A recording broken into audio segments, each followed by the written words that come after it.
I hope you like graphs. Because last week, not one but two huge reports were released about how much clean energy the world added in 2025. And there's tons of good news, tons of graphs to look at, but one really huge reason why last year was groundbreaking. So here is a graph of the increase in electricity demand over the past quarter century or so. What you'll notice is that most years, demand for electricity worldwide has increased. And that's significant because while the world has been building clean sources of energy like nuclear, hydro, solar, and wind, it hasn't been building enough to keep pace with increases in electricity demand. And what that has meant is the deficit between demand growth and clean energy growth has been met with increasing fossil fuel generation, which has meant that carbon emissions from electricity generation have increased. And we can absolutely expect electricity demand to keep increasing, not least because of AI, but also because of decarbonization of other sectors like heating or transport. If you're taking a petrol-powered car off the road and replacing it with an electric vehicle, you've got to find the electricity to power that thing. So electricity demand will increase as a result in action in other sectors. We'll come back to that. And while we have seen decreases in electricity emissions in certain years over the past quarter century, that's been because of decreases in electricity demand, notably post-2008 financial crash and post-COVID. Which brings us to this report released by Ember. So Ember are an energy think tank. They do tons of good work, but one of the key things they do are these global electricity reviews every year. And let me just scroll down a second, because what we can see in this graph is the increase in clean energy generation. So this isn't installations, this is actual generation from solar and other clean sources. And I break it out like that because you can see the dark green is just solar. And everything else, wind, nuclear, geothermal, all that kind of stuff, is in the lighter green. And last year, those two things combined, solar and everything else, were more than enough to make up for the 2.8% increase in electricity demand last year, which was an entirely average increase in electricity demand based on the past decade or so. And that forced fossil generation into reverse, and power sector emissions decreased last year. Now, I'll be honest, this is the second time that I've tried to record this video because the first time I got distracted and excited and it wasn't particularly engaging. So I'm going to try and keep things simple and just go for the report and talk through things as they catch my eye. Starting with the second page, so if we go on to 2025 in review, and if we scroll down to this first graph, you can see how different clean sources matched up. So last year, demand increased by 849 terawatt hours, and solar alone accounted for 75% of that demand increase, 636 terawatt hours. And then you can see nuclear, a much smaller increase in generation, 35 terawatt hours. Everything else, like geothermal, 11 terawatt hours. And wind, 205. Solar and wind combined accounted for 98% of the increase in demand last year. And it's at this point that I'm just going to insert coverage of the other report that came out last week, which I think has been slightly overshadowed by the Ember report because it's much more specialized. And it comes from the Global Wind Energy Council. Let me bring it up. So this is definitely more for people who are in the industry. If you sort of scroll through the report, you'll see that it's much more technical. But if you're interested in wind and clean energy, I'd recommend you at least read the executive summary. But if I scroll to the graphs, so last year was a record-breaking year for the wind industry. Specifically, they added 165 gigawatts of capacity. And that represents a 40% increase from 2024 to 2025. This, bananas. Actually bananas growth, which brings the world to a total just under 1.3 terawatts of wind capacity. And this is one of my favorite stats from this report. It took the world 40 years to build the first terawatt of wind capacity. So the ability to generate a terawatt theoretically at any given time. 40 years. The second terawatt, it is predicted, is going to take 6 years. And that's going to happen by 2029, we think, because we hit 1 terawatt in 2023. And if the International Energy Agency are to be believed, and if anything, their estimates tend to be too conservative, they reckon we're going to hit 8 terawatts of capacity by 2050. And for reference, that's almost the same as the world's total electricity generation capacity right now, like across all sources. So yeah, wind's kind of having a moment right now. Like the headline stuff, remember, is definitely solar because it's, well, we'll look at some graphs in a minute, but don't count out wind. Wind is also doing incredibly well right now. And you can actually see in this bottom right pie chart where it's doing well. You can see that China represents almost 3/4 of all installations of new wind turbines last year.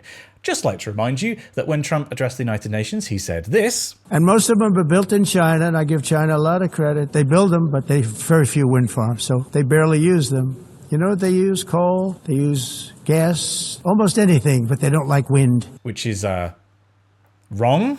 And actually, they reference the United States here. They're basically, because Trump personally hates wind turbines, because he thinks they ruined the view from one of his golf courses in Scotland.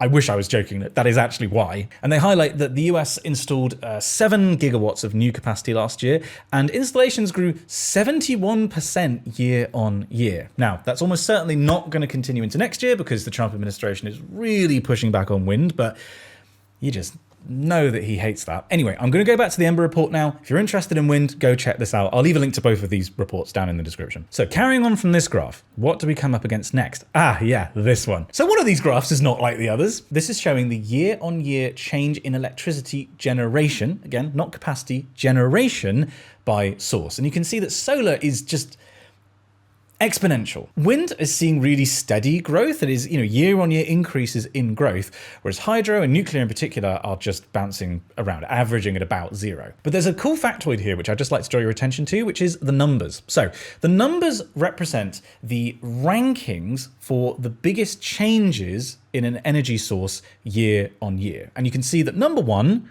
was coal in 2021. That, of course, was the post-COVID rebound, because in 2020, which was the peak of the pandemic, the world's economy basically shut down. And in particular, the Asian economy is underpinned by coal. And so when it shut down, coal use just plummeted. You can see that in 2020. So when the world turned back on, and the Asian economy in particular powered back on, you saw the single largest increase in an energy source ever of coal, 719 terawatt hours. But do you know what was number 2? Just behind? Solar last year. So in other words, the increase in generation from solar last year, this year-on-year change, was almost as large as the post-COVID recovery for coal, which again underpinned the global economy. And this happened in a year with no rebounds, no statistically significant events to speak of. That's just how transformational solar is. And nothing is going to be exponential forever, right? But looking at this graph, you can see where it's heading, right? And actually, speaking of exponential growth, you can see here, one of the things that you hear as a climate communicator sometimes is, why are we bothering with renewables, like wind and solar? Why don't we just build nuclear and get on with it? Well, under this graph, they highlight 10 years ago in 2015, solar power generated 256 terawatt hours globally, and nuclear power was 10 times larger than solar. So here, 2015. So in 10 years, solar and wind have reached about parity with nuclear, which has, in terms of its generation per year, remained about the same. And they highlight that this year, both are expected to overtake nuclear generation. The fact is, you can build this stuff cheaper and faster. Yes, there are definitely problems when it comes to intermittency, but the advantages are just huge. That's why we're wasting time with them. Although I say we, because if you look at this next graph, you can see where the change in terms of fossil generation happened, where it was displaced by renewables. So again, here, this is highlighting that we've seen these decreases in the statistically significant events like the global recession and the pandemic. But last year, you can see a notable decline in fossil fuel generation, despite there being nothing major going on. And you can see that underneath here, this happened in China, and it happened in India. And in fact, the decreases in those two countries was enough to offset slight increases in fossil generation in the United States, the EU, and all other economies. And the reason for this is because China dominates the rollout of clean sources. So on this graph, you can see this is changes in capacity, so not generation, but capacity, and then everyone else. And it's just hilarious how dominant they are. Especially, like, look at this in wind. We saw that in the GWEC report. China's solar capacity deployment last year, 378 gigawatt hours, exceeded the United States' total solar capacity, and by quite some margin. And because of this huge rollout of clean power, China's fossil generation has actually been flatlined for 2 years now. Carbon Brief already reported on this. So this period here, this is the past year, that represents a slight decrease from its peak. I just want to highlight at this point, and we will come back to this point later, it is not enough for this to plateau. We absolutely need this to come down, and come down fast. And scrolling down again, you can see that other economy that I mentioned, India, how it's kind of funny almost, this graph. Their annual change in electricity generation from clean sources, look at, like, it's more than double their previous record, I think. And that's then followed by a section on coal, just briefly pausing, I guess, here. This is showing you how renewables now are a larger part of the electricity mix everywhere apart from Asia. And as we just saw, obviously it's dominated by China and India. That's not going to be the case for very long. I also didn't realize that renewables overtook coal in Europe like 13 years ago, 14 years ago. Kind of wild. Anyway, on to the next page, which has got some really cool stuff. So this graph shows you how the average annual change in electricity generation by source has shifted. So you can see that and these are in 5-year buckets. 2005 to 2009, on average, fossil generation, represented this huge fraction of demand growth being met. And this fraction of clean power has just been going up and up in 5-year buckets until last year it officially pushed fossil generation into reverse. However, it is worth stressing that just because this happened last year, it is not a guarantee that this is going to happen every year going forwards. I mean, in particular, this year we're expecting a large El Nino event, probably a super El Nino event, which means much higher temperatures in the Pacific region, which has global effects. It will result in an increase in demand for cooling, which is overwhelmingly supplied by electricity. So we can expect electricity demand this year to be higher than last year. No guarantee that fossil generation will be put into reverse.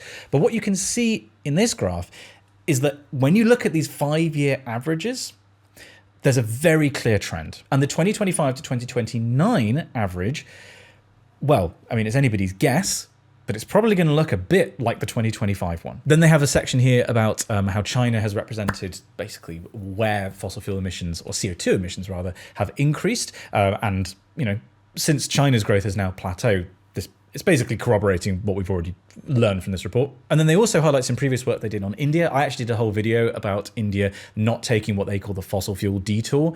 Go and check that out if you haven't already watched it. Some very cool graphs in that as well. And the result of all of this is sort of put together in this graph, which shows that if electricity demand keeps increasing by 3.5% per year, which is about what the IEA estimates, I think that's it says under here, 3.6% between 2026 and 2030, that will have been revised upwards because of AI data centers, basically. And if clean power continues its annual growth of 7.6%, you don't have to be a mathematician to work out that that's bigger than 3.5. So fossil generation would, in their words, plateau and then begin declining. And you can see that here. For my money, this is nowhere near steep, not as steep as I would like, but they're basically saying under here, by their estimates, and this is one of very few bits of this report that really do make these kind of predictions, that fossil generation will go 10% below 2025 levels by 2035. Though they do also highlight that Bloomberg's transition scenario, it's the ETS, sorry, it's the economic transition scenario, has the decrease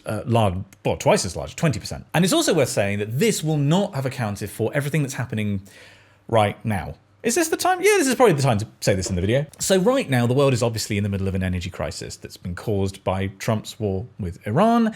Because the Strait of Hormuz has been shut, oil and gas prices have skyrocketed, and in a lot of places, especially in Asia, we're seeing shortages of fuel. And what we've seen globally is, in response to this, countries saying, yep, okay, we really do need to build more clean sources. And that's not something that they're doing because they are looking at climate reports and deciding that it's the same thing to do. Wouldn't that... They're doing that because it just makes sense from an energy security perspective, right? If you have lots of wind and solar, you're not dependent on fossil fuel deliveries. With wind and solar, it's not like you can blockade the sun or blockade the wind. Whereas with oil and gas, if you miss one delivery, suddenly the whole system shuts down. So here in the UK, to give one example, the 8th annual auction for new renewables, AR8, has been brought forward to this year. Was going to be next year because the government just wants to basically phase out gas from our electricity mix. And what we'll likely see this year, an increase in coal generation because, especially in Asia, those countries that would have burned some gas or in some cases oil for electricity aren't able to get those fuels. They'll rely on the more readily available coal. So we'll probably see a slight increase in coal generation this year. But in the long term, I would predict that this slope is going to be steeper, because countries just now have an alternative to fossil fuel generation. In fact, Ember released a previous report, and I'll link this down below as well, highlighting the similarities between the 1970s and the 2020s. So in the 1970s, there were two oil shocks. There was the oil crisis at the start of the decade, and then there was the Iranian Revolution in, I think, 78. And that upended global electricity markets. Well, energy markets. In fact, it's one of the reasons why solar panels are as cheap as they are. The US government put money into basically getting the price down. The first bit of the logarithmic decrease in solar energy was because of the energy crisis. And this decade, we've already had two energy shocks. We had Russia's invasion of Ukraine, and we've had Trump's war on Iran. And this Ember article basically made the argument that, well, the last time this happened, it had profound, lasting implications for the global electricity mix. And in particular, it forced oil out of electricity generation for most people.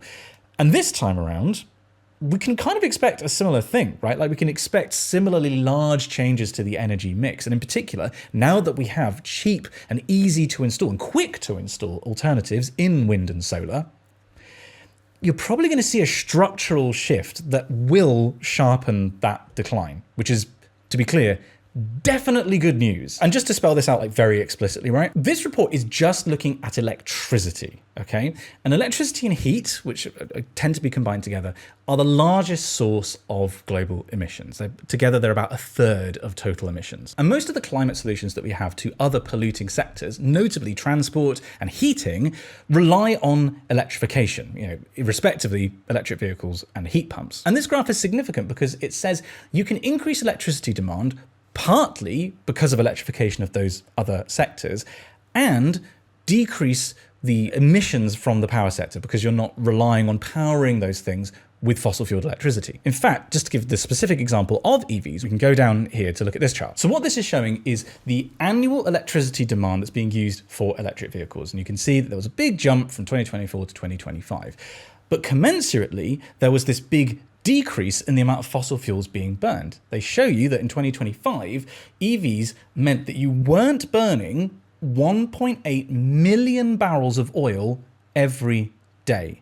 And just looking at the difference going from 2024 to 2025, new EVs last year displaced 500,000 barrels of oil being burned every day. And they actually highlight, where is it? They highlight under here, additional transport electrification in 2025 will avoid roughly 80 million tons of CO2 emissions, more than the power sector emissions from the UK. So decarbonising electricity is important in itself, but it also allows for decarbonisation of other sectors. And in response to this energy crisis, what we're probably going to see is a massive shift towards clean electricity generation. I think I can be very confident that's going to happen, but also increased electrification of those other sectors, because it's not just power generation that depends on constant deliveries of fuel. So do petrol-powered vehicles. The overall emissions picture in the next decade or so, tied to this Iran war, is going to be that quite sharp move away from fossil generation. But I imagine that a certain type of person, probably a retired engineer called Steve, is watching all of this and thinking, yeah, this is all fine and good, you know, for like midday, right? Like this huge rise in solar generation is fine, but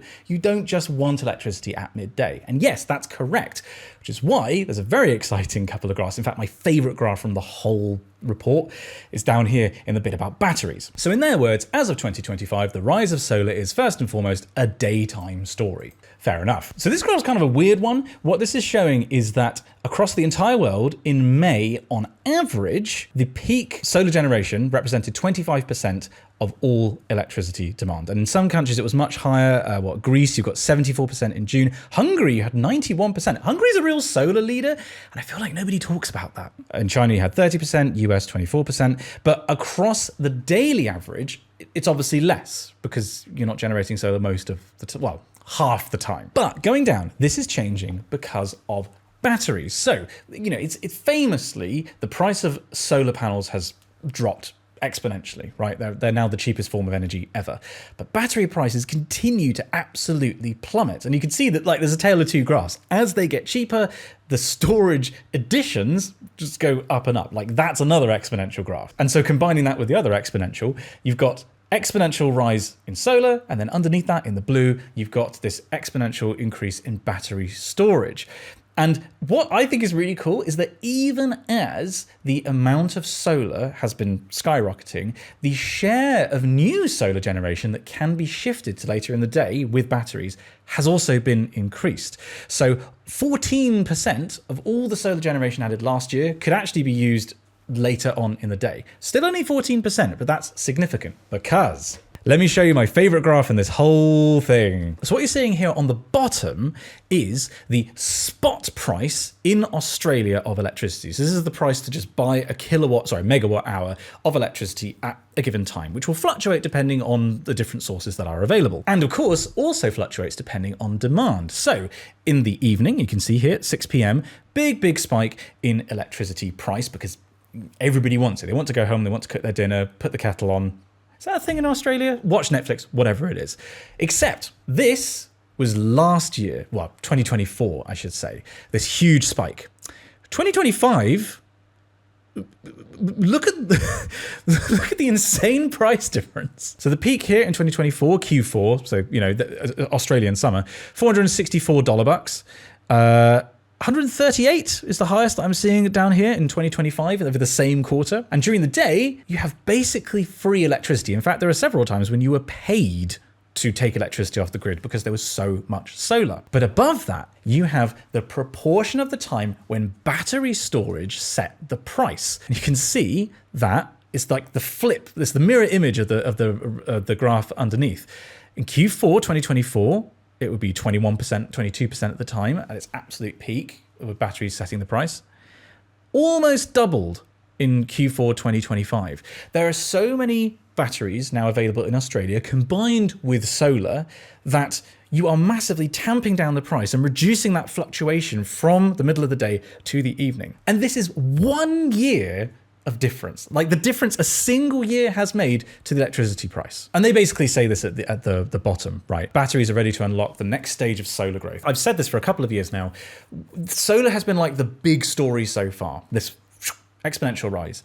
I think that the next exponential rise you're going to see is battery uptake, the plummeting price, exponential increase, and that's going to unlock the next phase of decarbonization. And it's going to be, I think, more profound a shift than what we've seen so far. Now, there's so many more graphs that we could look at in here. I just want to draw attention to one more set. So this last page basically does a lot of the same analysis, but looking at individual countries. So you can see that here within China, you've got this displacement of fossil fuel generation because of this astonishing rise in solar and wind and other clean sources. And these charts are very cool. So it's like a waterfall chart where you can see the increase in wind, increase in solar, increase in nuclear, big decrease in coal. But take a look at the United States. So same waterfall chart here. You can see basically a similar kind of thing, increase in wind, big increase in solar, slight change in hydro.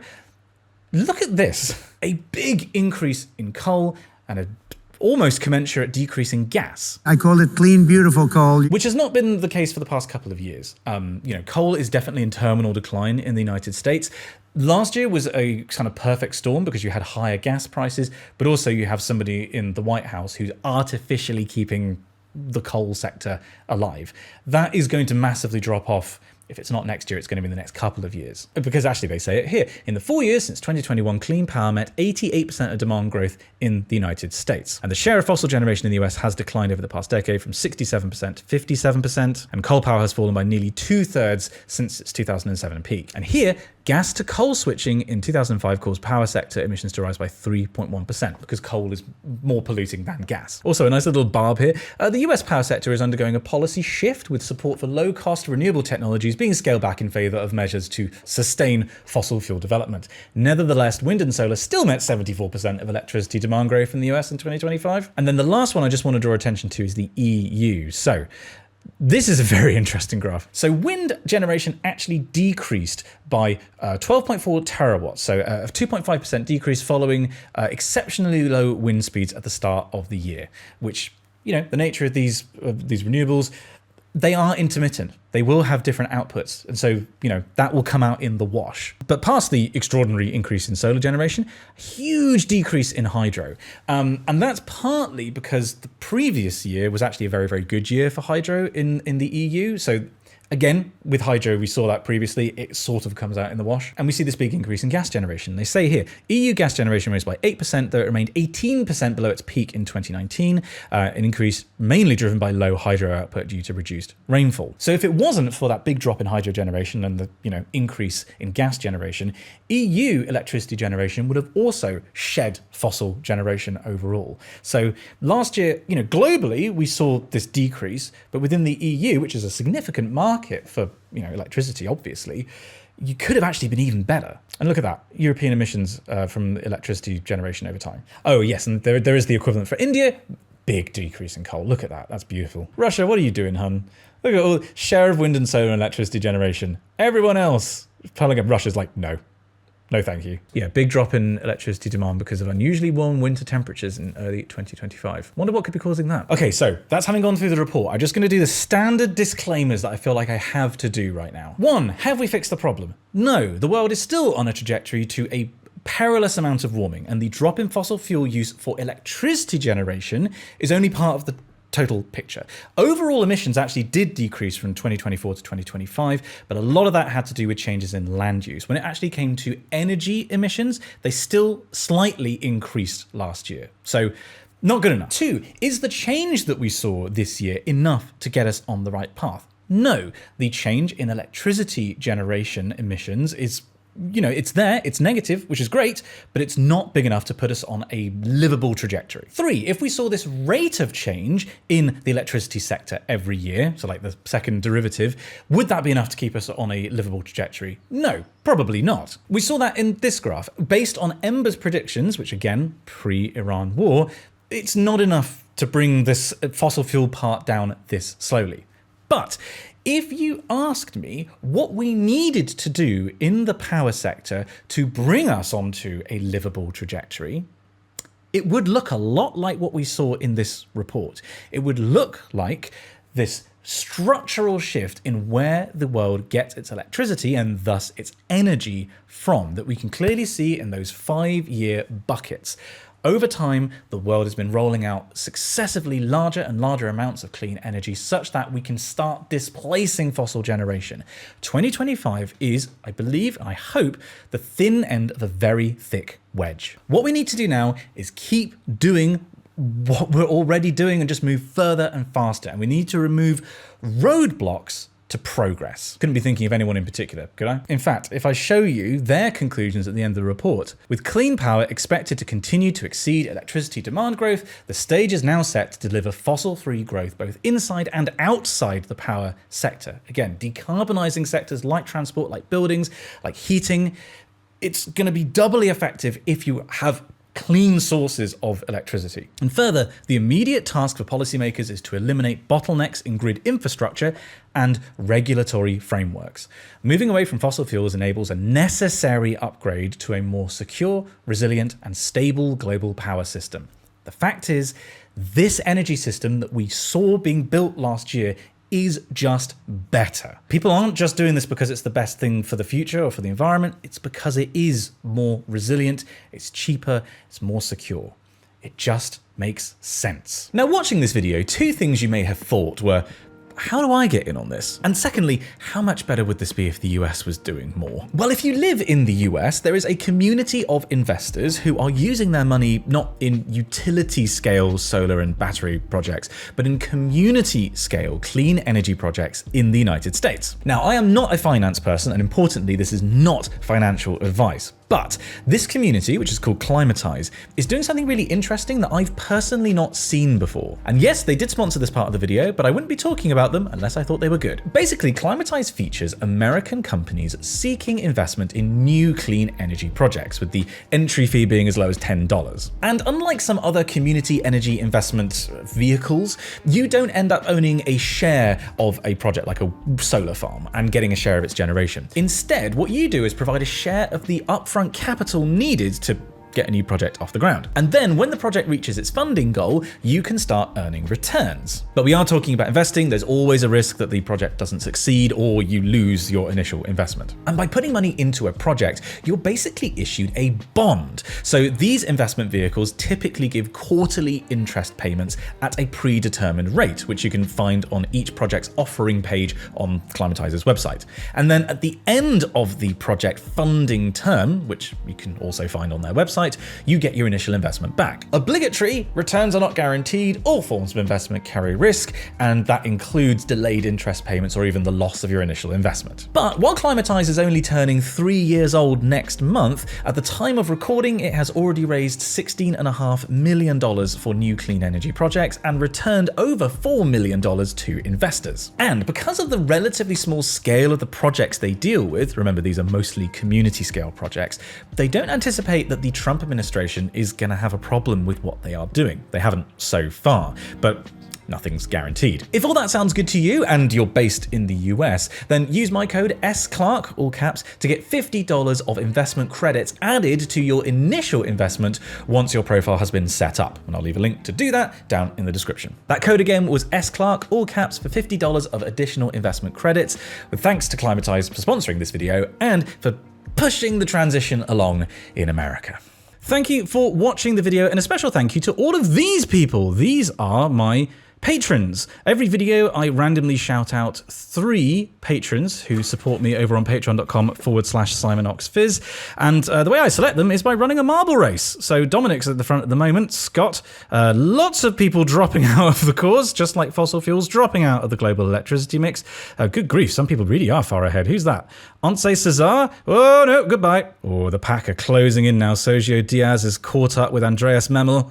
He's in the lead. These lovely people all get exclusive content from me every month, notably a behind-the-scenes vlog, get to watch my videos early, and at the producer tier and higher, get to choose topics for me to cover. With congratulations to Jacob Spielman, Dario, and Audrey Bailey. Thank you for watching the video. I hope that you enjoyed this nerdy deep dive into a bunch of graphs. I certainly enjoyed filming it. If you did enjoy it, please do the YouTube pleasantries, like, share, comment, all that kind of stuff. And I will be back soon with some projects that I've been working on for a while. I'm really desperate to show you. But in the meantime, thank you for watching.